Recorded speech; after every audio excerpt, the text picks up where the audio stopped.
What's up, y'all, and welcome to Everybody Eats. My name is Fumbah. I'm Eddie, and tonight we're talking about explosions, excitement, Michael thrills. Bay. Michael, well, yeah. You know, Steven Spielberg, Christopher Nolan. Yeah, that's the best kind of blockbuster. Ooh. You know, the ones that don't make sense? Really? Whoa. Y'all remember Tenet?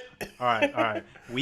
I'll give you Tenet, but Interstellar changed my life. Interstellar was actually really Okay, good. what Hans Zimmer did with that score. It was beautiful. It puts a tear in my eyes. I'm not gonna lie. Every single time Matthew McConaughey is driving away, when he's about to get on the rocket ship, Oh, you know what? Yeah. and he like lifts the covers up and she's not there. Gets me every time. Today we're talking about blockbusters. Since it's the end of the summer, we figured like, hey, let's talk about the selection of films that made the summer season, right? And that starts off with the Blockbuster. Mm-hmm. I think obviously the king of all blockbusters, the original, the Big Daddy Goat. Yeah. Jaws. Jaws is actually amazing. It is. And it holds up really fucking well. With all the limitations that he had put on him. Yeah. Like with the fact that the shark never worked. Like I love that fact. I actually keep forgetting that. Like imagine how bad Jaws would have been if like the shark actually worked. You know, if we had a shark the entire time. If I saw that shark throughout the entire film. And that shark looks bad. It looks really bad. so it's like, yo, that would be a horrible film. Yeah. But it builds up suspense because you don't really see you never see the shark until the end. Yeah, and that's the terrifying thing. Like in the ocean, what's beneath it? It did do a bad job of like, no, everyone's scared of sharks, even though sharks are like actually chill as fuck. Yeah, we kill like 30 million of them a year. That's a lot of sharks. And they kill like 10 of us. You know what I'm saying? I'm not gonna lie. If anything, like fuck a killer whale. Yo, killer whales are actually dicks, bro. I don't understand. Like this is one thing, like with SeaWorld and everything. Yo, Shamu. How exactly Free Willy did they just like get into that water and be like, they're not gonna eat me? Like, they're not. Well, I guess because killer whales just don't kill people, but that's only because we never gave them a reason to. You know what I mean? Because they kill everything else. Like, when they have killer in the beginning of their name, you know the bad news bears when you know see what I'm them in the water. Like literally saying Shamu is one of the friendliest creatures on earth, but like its name is killer whale. This is such an that's marketing right there, baby. Let's keep going with it. Let's keep going. No, you ever see that video where it was like this harbor seal jumps onto this boat, right? And the guy's like going to like kick it off, and the wife's like, no, don't kick it off. And like the guy like goes over the edge, and there's just like the killer whale like sitting there like, I'm gonna eat you. You know?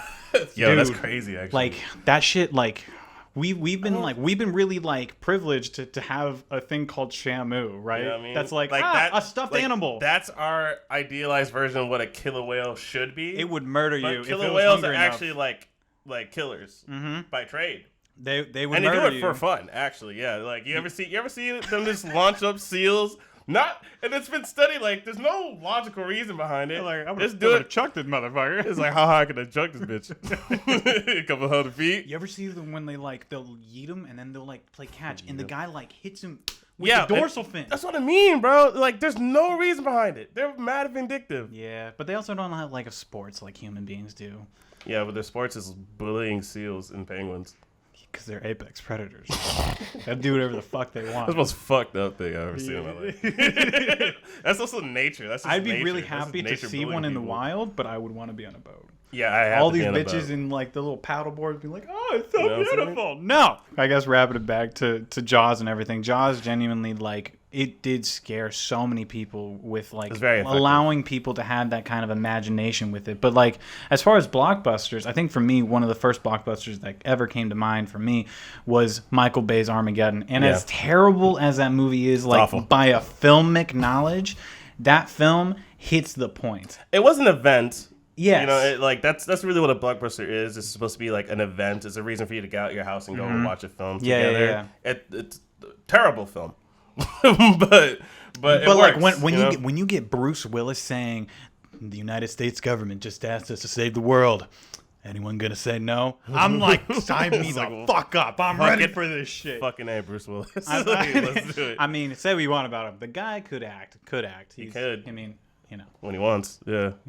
Well, he's also, you know, have you not heard about this? No. He's not doing too well. Is he not? All thoughts and prayers to Bruce Willis and his family. Sorry. Yeah. He's like going to retire now. Oh shit. Really? Yo, Blockbuster right here.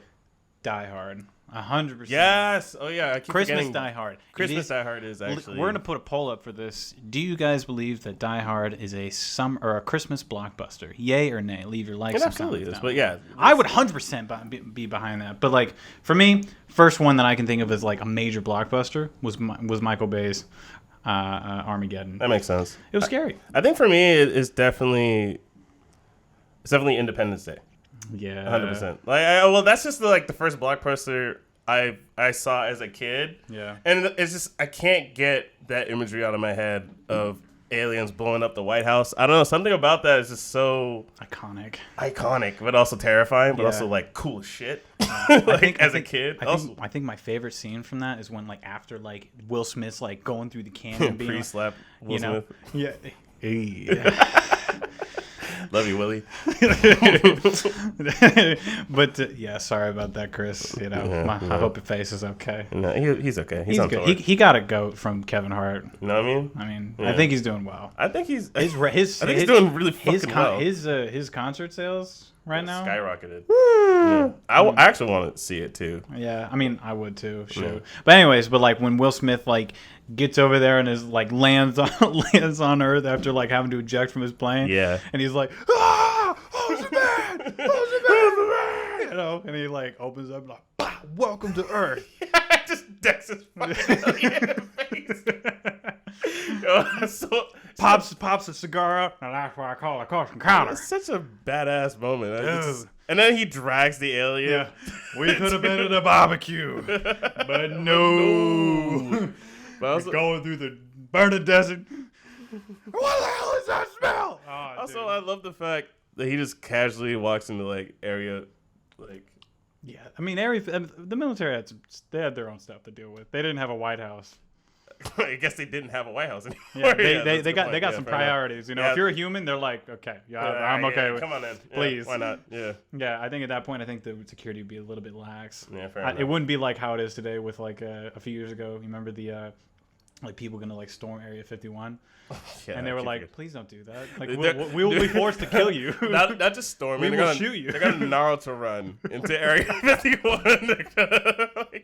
They're gonna do some hidden leaf jutsu and see if the United States military would be like, hey, come on in. All right, yo, that's pretty cool, dude. Yeah, the military is like, nah. Some of your Sharingan and we'll let you in. We will be forced to shoot you. Like, don't do this. I don't want to shoot you. I like that the government was very calm, like, yo, we will kill you, actually. Do not storm Area 51. You're a citizen. You ain't got that right. You know what I mean? Get the fuck out. Yeah. But I feel it's kind of interesting thinking about like blockbusters of yesteryear, and now in today's world, every single blockbuster like that you can typically think of off the top of your head, at least within the past decade, has been a superhero movie. Yeah. Sylvester Stallone is coming out with a film where he is a superhero. He is? Yes. Really? Yes. What film? I don't know the name. We'll link it. There'll be a picture right here. It's gonna be there. Here, we're getting good at this. We're starting. No, but like I just saw the trailer today, and I was like, I immediately was just like turned off by it because I've seen it so many times, and it's getting to the point where like I feel like they have to be further and further like he's away old enough from. To be. Well, he couldn't even be in a Rocky film. It's like he's gonna be a superhero. Yeah, but he's like an old superhero. He's like I think he's going through his Liam Neeson phase. You know what I'm saying? Where it's like. I have a particular set of skills. I will find you.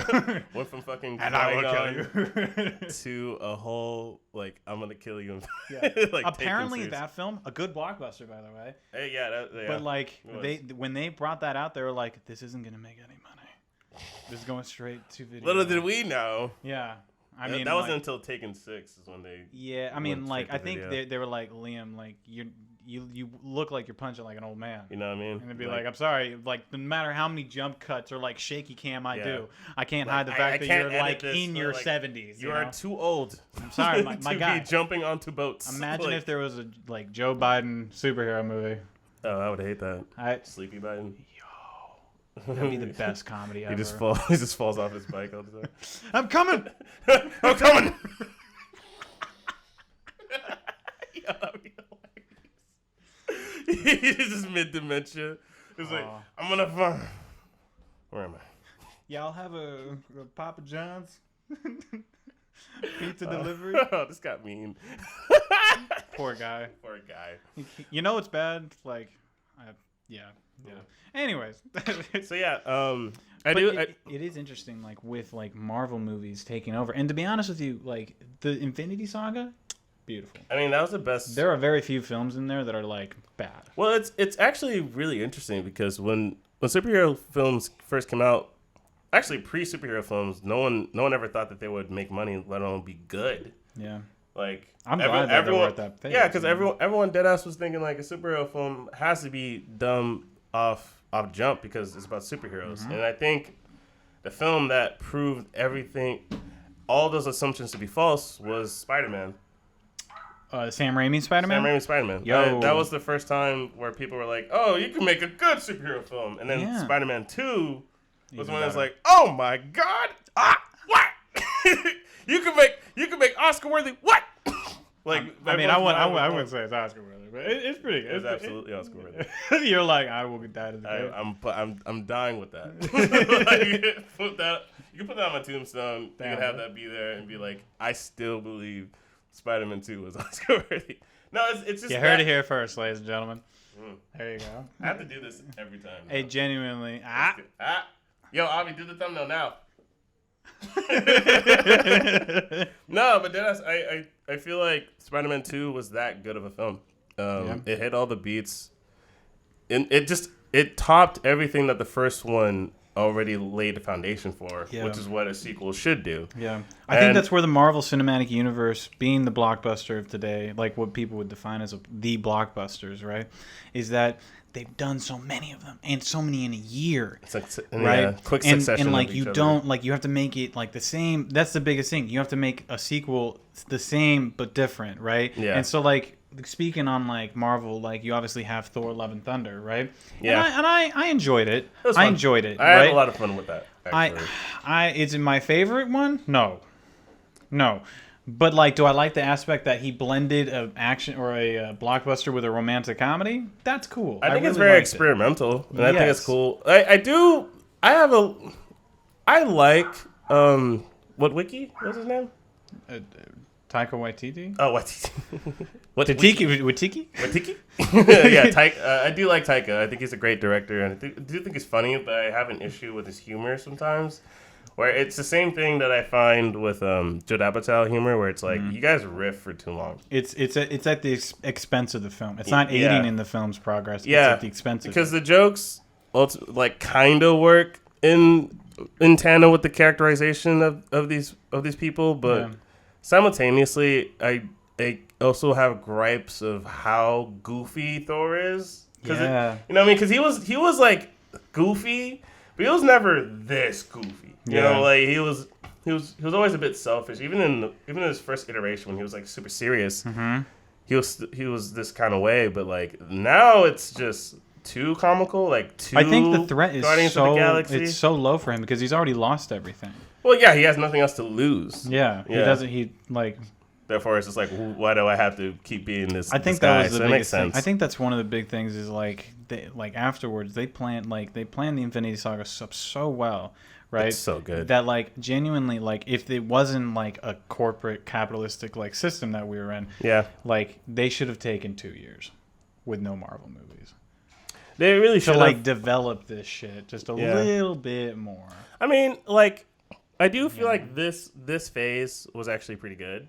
All things considered, like it's not amazing. It's definitely not. Like, I feel like it's the groundwork. It's a chapter 1 and 2. That's what I mean. It's just, a lot of this is set up. A lot of this is set up for new properties and new storylines that are gonna intertwine for phase. Like they're bringing back the Netflix Daredevil. Yeah, which is Love tight, that. which is amazing. Love that. I don't know how that's gonna work in terms of Disney's format. Like, no, guys, we're not gonna curse anymore because it's bad. That's bad. Yeah, big guys. Like literally, Daredevil season 1. Like I saw a dude's brain get caved in. Yeah, like a guy literally stabbed himself in the eye and killed himself. You know what I mean? Like that shit was mad brutal. Like, so I don't know how that's gonna work in this new format, but like I'm ready to be surprised. Yeah. You know? Sure. Yeah, we'll see what happens. Yeah. But I do think that I do think that with this new Thor, it's not as bad as people made it out to be. I've seen a lot of people who have gripes with this new Thor. Yeah. That's really it for me. It's just like I don't like how goofy he is, and I don't like some of the corny parts. Like, no spoilers, but like there's a section in the end involving like some of the kids that he ends up rescuing in the film, because that's a plot device thing that happens, and I just don't like the resolution in that regard. But you know, it that's really just. Yeah. It's not like it doesn't take me out of the film. I just wish that some of the decisions that they made were more conscious of like serious characterization rather than just for a goof. Yeah. Where it's like, this isn't something that a responsible person would do. This isn't something that like any iteration of Thor would actually do. Right. You know? I feel like some things that I really liked about the film.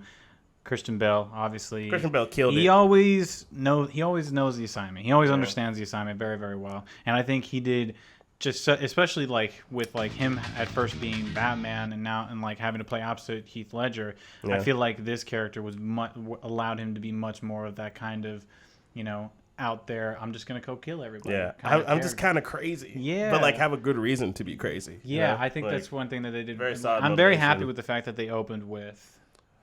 And like his struggle with that. I liked that aspect. That was really cool. I actually really liked it. It was very quick, but they had a lot of stuff they had to get to. You know, they had to rekindle the relationship with Jane Foster and him. And that's actually my favorite part of the film. Yeah, I'm not gonna lie. I did really like their relationship. I do feel like and the cross section of the hammers along with that. Yeah, I thought was beautiful. That was cool. I just loved how it was a double love story.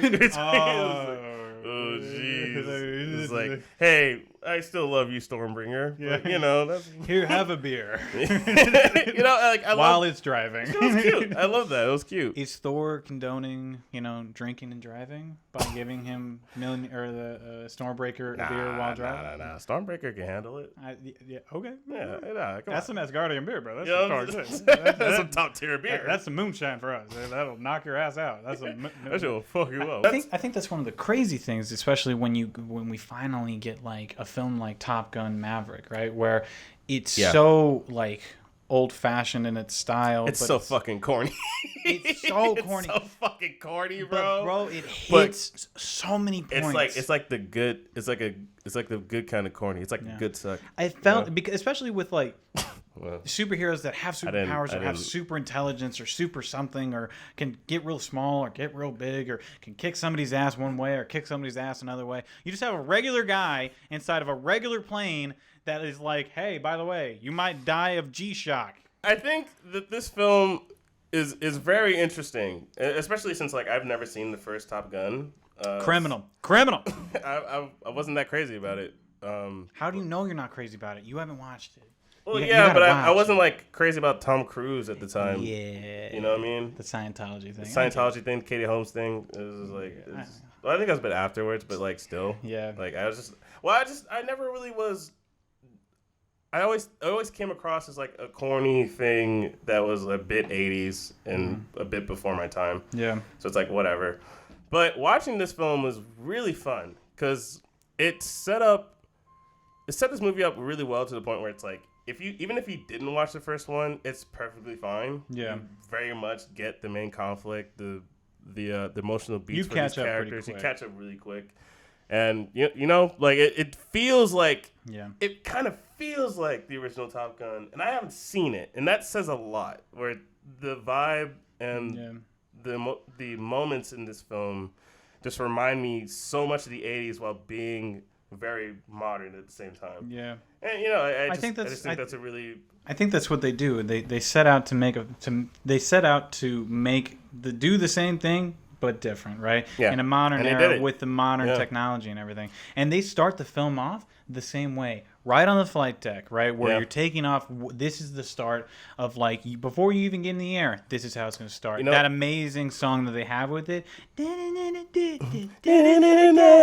mind doing the pose. It's like highway to the danger zone. Danger zone. Will we get like copyright? We're gonna find out. I guess we'll see. But not like I love the fact that they start off with that. Then for the rest of the film, it's pretty much like Maverick proving. Yeah. I think in a way, low key Tom Cruise proving. Like I still got answering the question, why are you relevant, right? Yeah. Yeah, that was the main thing. Like and then like, proving to people.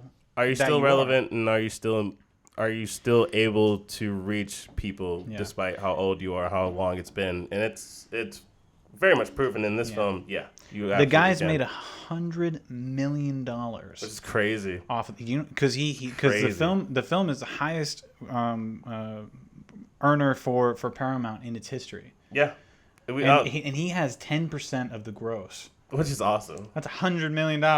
That's amazing. So, like, definitely a win for Tom Cruise. Woo! I don't know what the fuck happened, but, like, Tom Cruise, as of late, has just been a win. Yes. I'm never disappointed to see him on screen. Yeah, honestly. And that's the thing. Like, you can fault person to watch. You can fault him for, like, his personal relationships, his personal ideologies. Oh, he's crazy, yeah. Right? He's got some stuff going on in there, but what he does know is how to make a movie and how to do it effectively. Do you remember that time where it was during COVID and he had that like freak out where somebody wasn't wearing a mask? He was like, "We have to do this.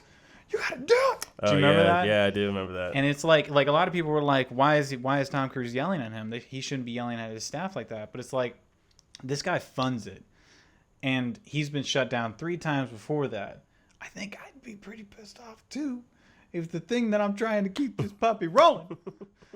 And all of a sudden, you decide to jeopardize that. It's just on your fuck up. Yeah. But I think that's one of the things. Like, why is he succeeding right now? It's because he was determined to make a film at a high caliber, at a high quality, in the middle of COVID, right? Yeah. Where it was like lockdown. Also, he did. It was a serious thing. You know, you're making a film during COVID. It's not a game. No, like you're putting people at risk. Millions of dollars. I get it. Like you have money on the line. You also have people. You're responsible for the crew. Exactly. Well, Katie Holmes or like the Katie Holmes thing, the Matt Lauer interview. Yeah, where he was like antidepressants are not good for you. Yeah, like anything, any other interview he was done, like psychiatry is bad. Look. I'm not gonna. If people need that, great. Yeah. Should you only rely on narcotics? Probably not.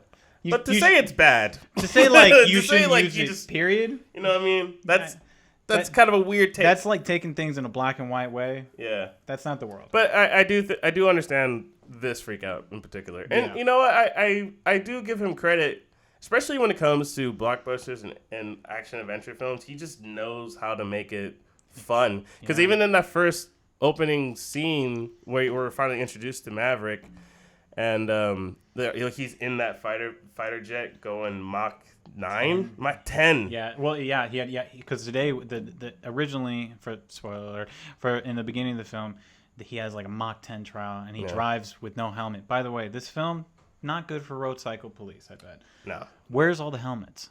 Even the person on the back, who should definitely be wearing a helmet. Yo, not a single person was wearing a helmet, actually. I'm just saying, you're in California, bro. Yeah. That shit's mad illegal. Like, yo, how do you not get pulled over like several times on a like you're close to a military base, bro? Yeah. Like, the military police point. Would be like, it's like, bro, what the fuck are you doing? Where's your helmet? But I guess he is like that guy. He's well, no, actually, he's not that guy. Everyone fucking hates him. He's Maverick. He's Maverick. Yeah, but no one likes Maverick. Yeah, they do. His team likes Maverick. Yeah, his team. It's the upper mucky mucks that don't ever like Maverick. Yeah, but those are the people who are probably gonna pull him over, ain't it? No. Maybe. I don't know. What do you guys think? Leave a comment down below. Do people not fuck with Maverick? I love that scene was really great, and what I loved even more about that scene is the fact that like originally they took off the Taiwan patch off of his jacket. Oh, they did? Yeah, from the original film, he had a Taiwan patch, right? And Taiwan, if you've been living under a rock, China, yeah, doesn't see how they're like an independent nation. right? So they're trying to take that shit back. You know what I mean? Yeah. So like they took it off in fear that they were going to get ripped off. And turns out China was like, no, it's too pro-America. We're not going to show it anyways. It still made $1 billion.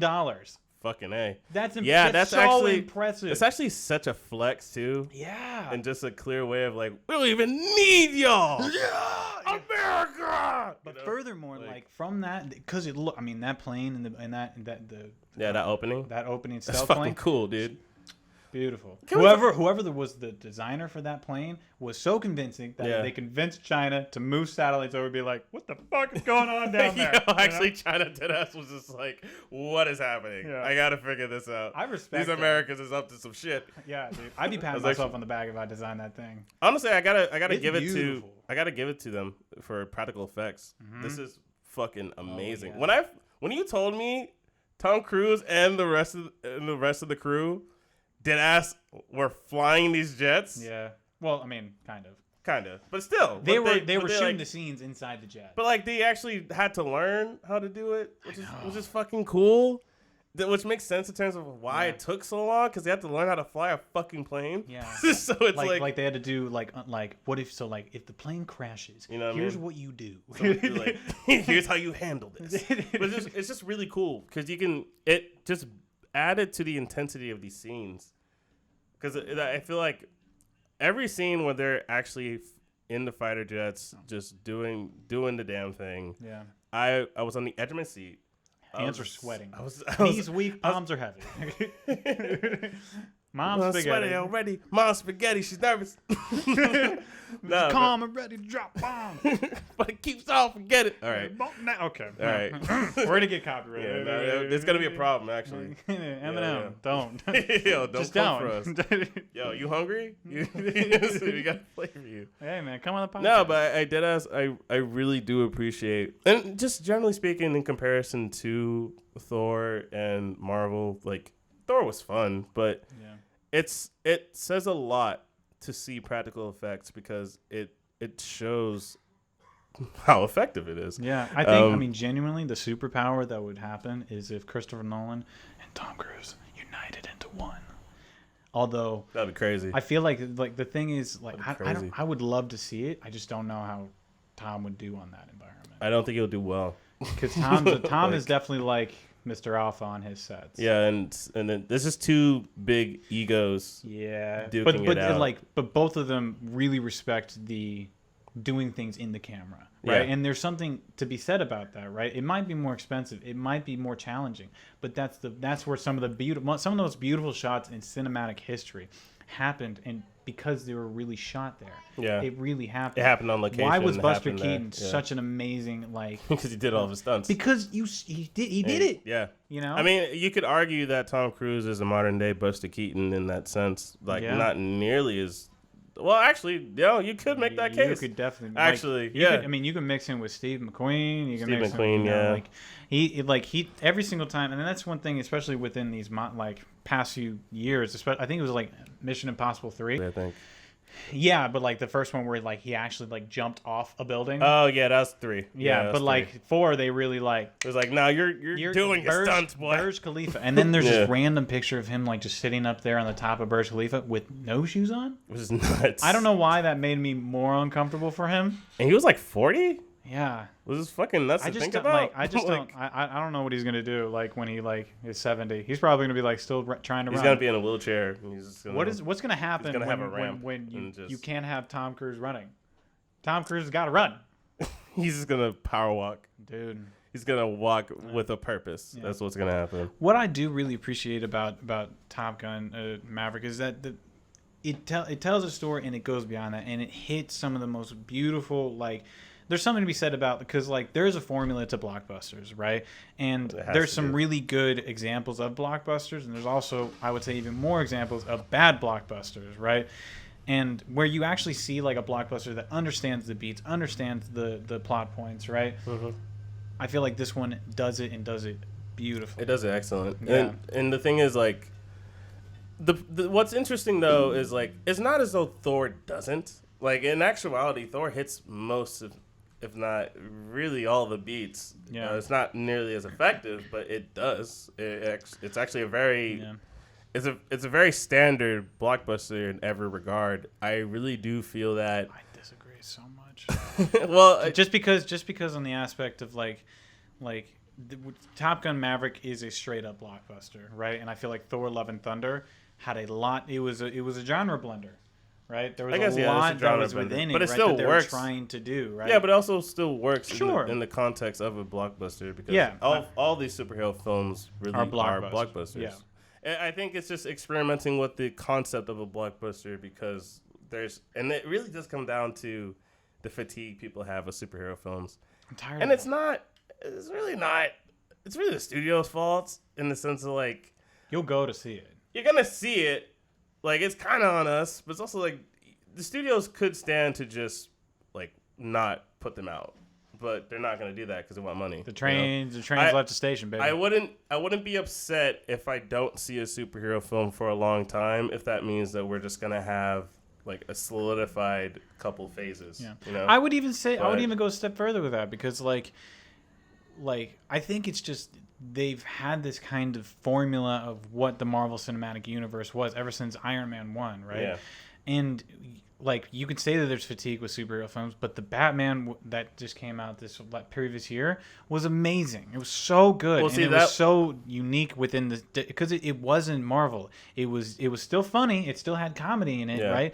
But it wasn't just like beat you over the head with it that Marvel has. And I feel like they need to just kind of get away from that. They need to change their kind of tone because it just feels stale to me. They are though. That's what I'm trying to get at. Because the thing is with DC and the luxury that they have is because DC has been floundering for so long that they're trying to do whatever works. So they did the unimaginable and decided to make an auteur superhero film. Who would have fucking thought that making a neo-noir Batman movie would work? A comic book. Beautiful. That's neo-noir. Like, who would have fucking thought that would work? I was a little pissed that they brought the Joker back again. I mean, because like there's so many that like Batman's rogues gallery is so massive. Like they could have done some. I kind of wanted to see a modern Two-Face.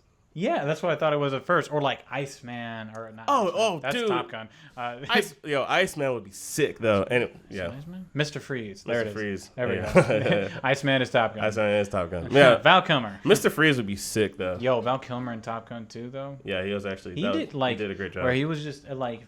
It's beautiful. He didn't even say that much, but it was just... It was very powerful, his presence there. And you could, to be honest with you... Again, I didn't see it. In that first scene where they're with each other, they only have one scene together, where they're like, they have this really beautiful moment, and he's like, Maverick, it's time to let go, it's time to let go. And in a way, I feel like it's kind of saying that to Tom. Like, maybe you should let go. Like, you need Pass the torch. You need to understand that you're not going to be able to be doing all of this for forever. You got to retire at some point. I don't think he's going to do it I think he's going to do it for another 20 years because that's Tom Cruise. Yeah. I mean, but I can see that. I can see this being like a sort of send off in a way. Super emotional. Yeah, because I mean, it is goodbye. I figured it was like goodbye to this series because it was always in speculation of being a Top Gun 2. But like they literally didn't have any footage left. They actually in the original film they actually put a bunch of the same shots into the film. Yeah. And they just scattered it around and hoped that nobody noticed. And we didn't for a long time. Yeah. But now we do. We see it, Jerry Bruckheimer. You did it. But like now they don't even need to worry about it. They got like really beautiful different shots and angles of them inside the plane. No, it's actually really, really well done. Yeah. And to go back to the problem with Marvel, though, I think that with DC, they're able to experiment, and they finally... I hope that they continue down the route of making these superhero films very artistically sound and character-driven. Yeah. And I know that Marvel's attempting to do the same, because I can't say they're not doing that when I watch the TV shows. Yeah. Like when I watch Miss Marvel... Like, yeah, this is very much character driven. It's very unique. It's very different from what I've seen Marvel do in the past.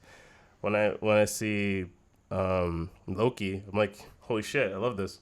It's kind of amazing. I thought Loki was so surface level. That's crazy. That's wild. I actually loved Loki. I liked it. I enjoyed it, but like it was just like, and then all of a sudden he fell in love with himself, and it was the biggest branch off in the history of branch offs. It was like, I've never seen a branch off this powerful before. I thought it was kind of poetic in the sense of like the only person you can love. Yesterday. Yeah, but the only person you can love is yourself. They met yesterday.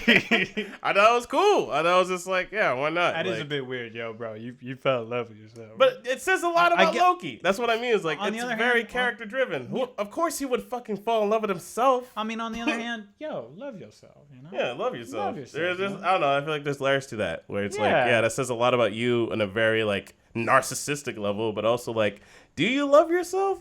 You know, because you keep trying to be better than the next person or outsmart the next person to be like the smartest one in the room, and then you realize that like you're insignificant in the universe. So it's like, yeah, can you love yourself knowing that you're literally insignificant, and then he literally falls in love with himself? Like, I don't know, I love that shit. I thought it was cool. But yeah, no, I generally think that Marvel is making the attempts to be different and trying to mix it up. Well, that's why they did a genre blender in Thor. It's like, and I can respect the attempt. I can respect it. I think this phase is just, I feel like a lot of people have checked out because it drags. It's dragging. It feels like it's dragging right now because they incorporated. They're like, we're not just going to be the cinematic universe. We're just going to be the media universe, right? Yeah. TV, television, comics. They're all going to be blended into one, right? Yeah. And even like they're even going to go further with that by trying to like incorporate their animated stuff to be also canon. I also don't. They've already done that actually. Yeah, with the What Ifs. They already did that. But I don't. I liked What If. What If was the best of this phase. 100%. Yes. No, Miss Marvel, easy. I haven't seen it. To I did fuck with What If, actually. It's really fucking good. Yeah. It's really good, actually. Where Vision's like, who is that? Yeah. Well, I just love that final standoff. It makes like a universal or multiversal Avengers. Yeah. And I also just think it'll be really cool if they incorporate like Killmonger, because now Killmonger's is out there. Yeah. And I like him. And I kind of want him to be in Wakanda, you know what I mean? I was mad. I was mad that they killed him off. I was like, why? Like, he got a great kill though. His death was great. It was badass, but it was also just like, bro, but like I kind of want to keep him around. Yeah. Is there any version of that person in the multiverse that isn't an asshole though? It doesn't seem like it, no. Because like, What If really kind of solidified? Nah, bro, you're just a dick. You're just kind of like you're like. I get it, but like you're a dick about it. You're like the Malcolm X. Nah, because you kind of are. Because it's just like, yo, I'm for the benefit of my people. And I'm going to kill these motherfuckers to do it. It's like, yo, you're mad intense. In every universe, everyone. Like, hear this guy? Yeah. That's crazy to me. But yeah, I don't know. I respect it, but like, I mean, can you not kill people? Yeah, I don't know. That poor lady in the museum in the first one where she's just like doing her job. And he's like, I'm going to murder you with tea. It was funny because it was very much. I was watching it. I was shook. Well, I was expecting him to just steal this shit. I didn't expect him to just like murder. I was just like, wow, okay, bet you really don't. Okay, bet you don't care at all. That's crazy to me. Yeah, or he cares too much. Also, I wasn't that big on Black Panther as a comic book fan at the time, so I didn't know who Killmonger was. So when it was revealed that he was the main villain, I was like, oh shit, that's awesome. Yeah, that's way better than this random dirty white dude that I don't know anything about. I was kind of I was hoping that he would stay alive because he was only in like because. Well, I thought it was good misdirection though. Yeah, From the trailers. His claw hand was stupid though. No, that's what I was saying. Like, he used that puppy twice, and I was like, okay. But that's what I was saying. I was like, this guy kind of sucks. You have a bunch of vibranium, and you're like, I'm gonna make a hand that shoots. I'm gonna make a hand cannon. Okay, it's fucking dope. I mean, like, how about just one that can like pick up? Have you seen Iron Man? Like it's not that like it's not that cool. Actually, that's his repulsor. Yeah, yeah, exactly. You ain't that cool, buddy. You're not that dope at all. Actually, this is way random non sequitur. But yeah. Yeah, so. Here's my thing, right? So what do you think Marvel needs to do in order to get better or to evolve and get the attention of their viewers again? I think that what they need to, actually do something that's like offbeat of like what they're currently doing. I'm hoping that the Kang dynasty is going to be as crazy and out there as the other ones. I'm hoping that they kind of get away from like some of their like jokes at the expense of story and the like character development and progress within the story and plot. You know, I like for me, I feel like that stuff it's great, but like it's distracting, right? Yeah. Like that's what I liked about Top Gun Maverick is that it was really funny, but it just made it so. Yeah. It was funny for character. Yeah, it was funny for character reasons. Yeah, where it's exactly. like every character would act perfect in tandem with how they've been presented, and the humor would follow suit in that. Where with Marvel, they're having a problem where it's all starting to blend together. Like jokes just happen just to there's not like a memorable joke. Yeah, because they're all the same. They all deliver the joke the same way as each other, and it's kind of like they're all in on it. Yeah, and that's kind of weird, you know. And I get it because they're all friends. Yeah, you know. But in actuality, it is starting to like. It's hard to differentiate the humor between each individual person because they all joke the same way in actuality, and they all kind of joke like Tony Stark. Yeah. You know what I mean? Or like I feel like a big one was when Guardians of the Galaxy came in. You know. Well, yeah, that humor is more so what's happening, because that kind of banter is just like everyone's doing it.